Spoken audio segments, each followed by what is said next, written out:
Did you see Gordon Ryan and Pat Downey last night? No, I didn't get to watch it. I don't have any of I that didn't fucking... watch it either, but Okay. I saw the stuff on Instagram. Mm-hmm. That shit was hilarious. That's funny. Dude, that's Gordon. I feel like he's just the biggest troll ever. Definitely the biggest troll. Ever. Definitely played Pat Downey a little bit, played with him. But, you know, it's the same way for Pat Downey. Pat teched him in like 20 seconds in wrestling. But it's funny because I guess they did ADCC grappling rule set before, and Pat Downey started tapping to a fucking power half. Yeah.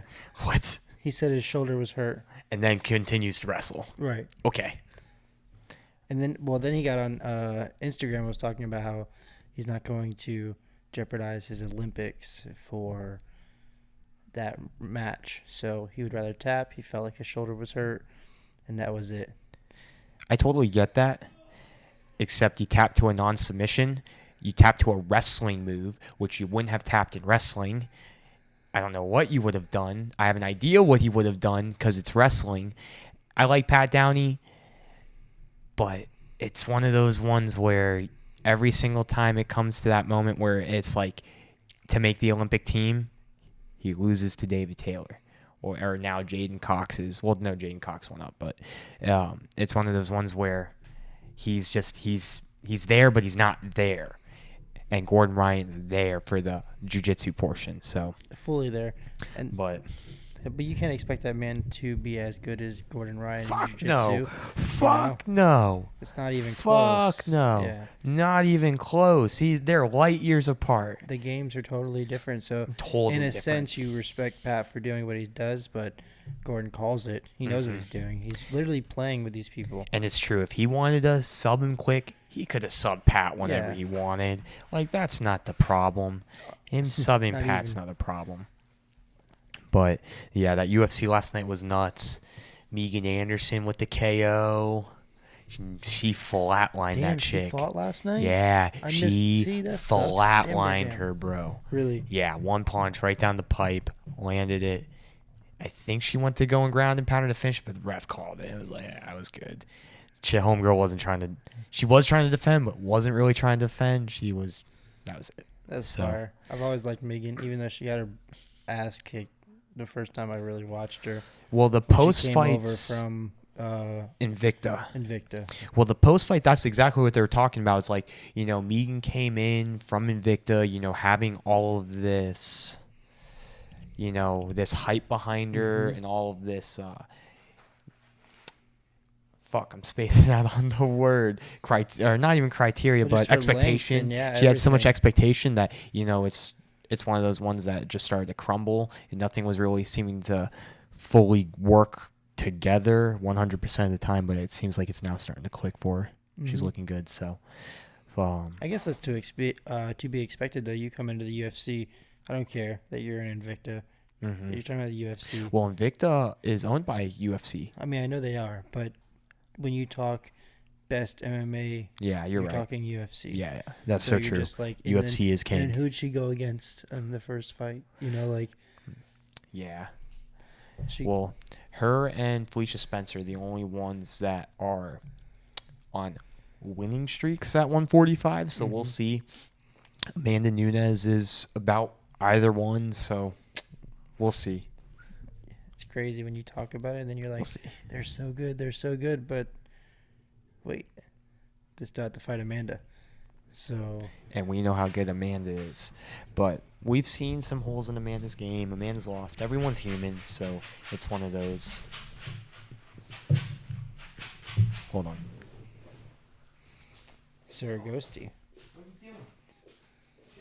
Technical dog difficulties, but, he wants to be a part of the cast. We got to get his own camera, get him a mic. He's very talkative. When your dog makes so much noise, I mean, hey, just chilling. he wants attention, dog. You're podcasting, he wants some love. Yeah, he gets too much love already. Yeah, well, Literally. never enough for your guy. But yeah, still that light heavyweight bout with Kulaba. Holy shit, dude. I'm still so pissed about that. I cannot believe they called that fight. Yeah, I didn't get to watch it. We were talking about it today at the gym after practice Hmm.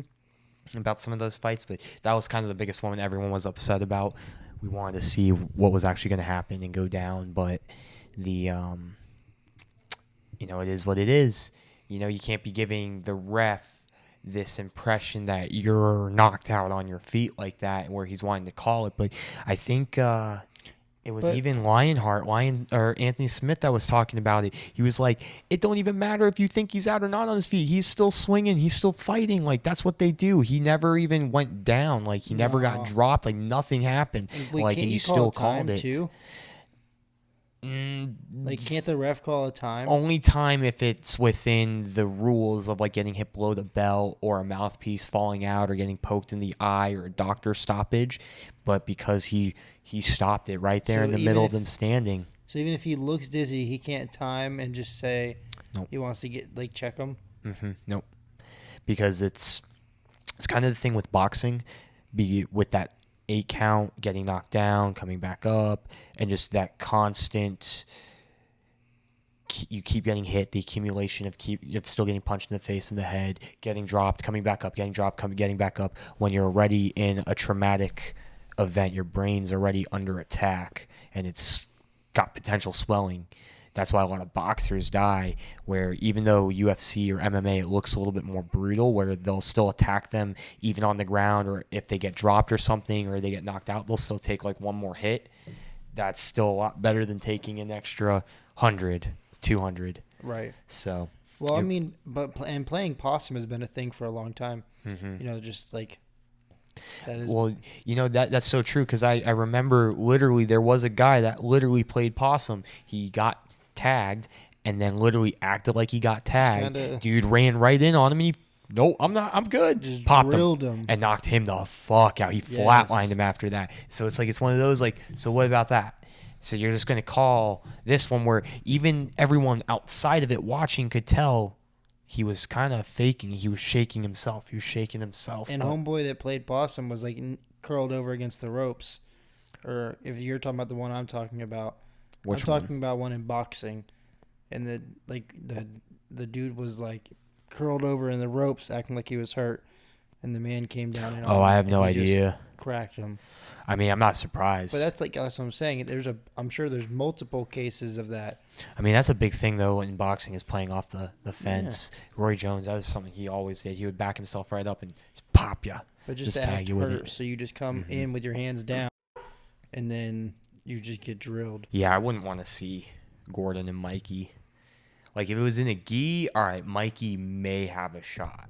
Yeah, and then you're just giving it to him from skill to just power and he'll beat him, and if he wins, it'll be by points. He's not subbing Gordon. That's hard, but though. If we're looking at what Gordon does, come on, no gi, submission only, with leg locks, heel hooks. Gordon trains the gi though. Like, I get it, he's not known for the gi, but he does train in the gi from time to time. Yeah, he still trains in the gi. He's not an idiot when it comes to it, But he would probably just play a lot of smash pass in sub you.